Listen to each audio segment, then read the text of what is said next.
ఆంధ్రప్రదేశ్ రాష్ట్రంలో అధికారంలో ఉంది ఎన్డీఏ కూటమి ప్రభుత్వం. ఇక్కడ 164 మంది ఎమ్మెల్యేలు ఎన్డీఏ కూటమి నుంచి ఉన్నారు. కేవలం వైఎస్ఆర్సీపీ నుంచి ఉంది 11 మంది. వాళ్ళు దాఖలు అవహేళన చేస్తున్నట్టుగానే సరే చేయనండి. పైన కేంద్రంలో అధికారంలో ఉంది కూడా ఎన్డీఏ కూటమి ప్రభుత్వం.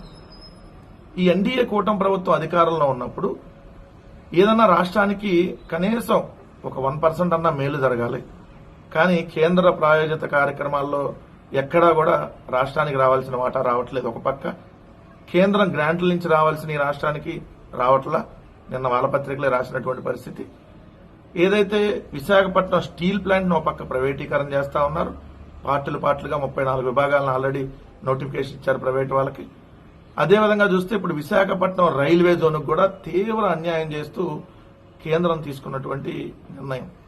విశాఖపట్నం రైల్వే జోన్లో అరకు లేకుండా, అదేవిధంగా కేకే లైన్ లేకుండా, అదేవిధంగా విజయనగరం, శ్రీకాకుళం జిల్లాల్లో ఉమ్మడి విజయనగరం, ఉమ్మడి శ్రీకాకుళం జిల్లాల్లోని సెక్షన్లు లేకుండా ఏదైతే విశాఖ రైల్వే జోన్ ని అనౌన్స్ చేయటం.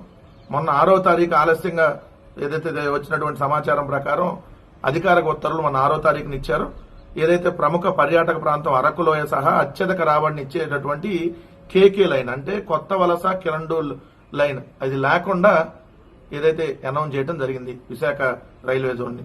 ఇప్పుడు విశాఖపట్నం రైల్వే జోన్ ని దక్షిణ కోస్తా జోన్ గా పేర్కొంటూ రైల్వే డివిజన్లు విశాఖపట్నము, విజయవాడ, గుంటూరు, గుంతకల్లె ఇప్పుడు అసలు కీలకమైనటువంటి లేవు.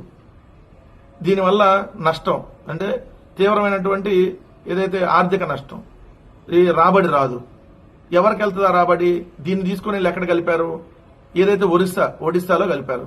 రాయగఢ్ డివిజన్ అని ఏర్పాటు చేసి సో భువనేశ్వర్ జంక్షన్ గా రాయగఢ్ జంక్షన్ లో తీసుకుని వెళ్లి ఏదైతే కేకే లైన్ తో సహా అరకుని అన్ని తీసుకెళ్లి భువనేశ్వర్కి, ఒడిశాకి ఇచ్చారు. అంటే ఈరోజు అరకు ఆంధ్రప్రదేశ్ లో ఉంది. బట్ రైల్వే పరంగా మాత్రం తీసుకుని వెళ్లి ఒరిస్సా ప్రభుత్వానికి అప్పచెప్పిన పరిస్థితి. మరి ఏ గుడ్డిగాడికి పళ్ళు నవ్వుతున్నారు ఎంపీలు, కేంద్ర మంత్రులు? సొల్లు కబుర్లు చెప్పమంటే వేస్తారు, లేదా రికార్డ్ డాన్స్లు వేయమంటే వేస్తారు. అంతే కదా. మంత్రులు రికార్డ్ డాన్స్ వేయడానికి ఉన్నారు.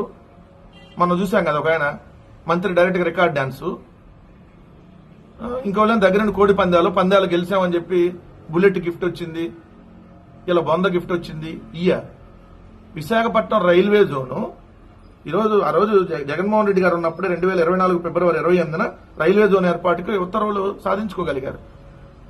కానీ మీరు వచ్చిన తర్వాత అసలైనటువంటిది అరకు, కేకే లైన్ ఏం లేకుండా, అత్యధిక రాబడినిచ్చే లైన్ లేకుండా రైల్వే జోన్ తీసుకుని ఏం చేయాలి? ఓ పక్క స్టీల్ ప్లాంట్ ప్రైవేటీకరణ, ఇంకో పక్క రైల్వే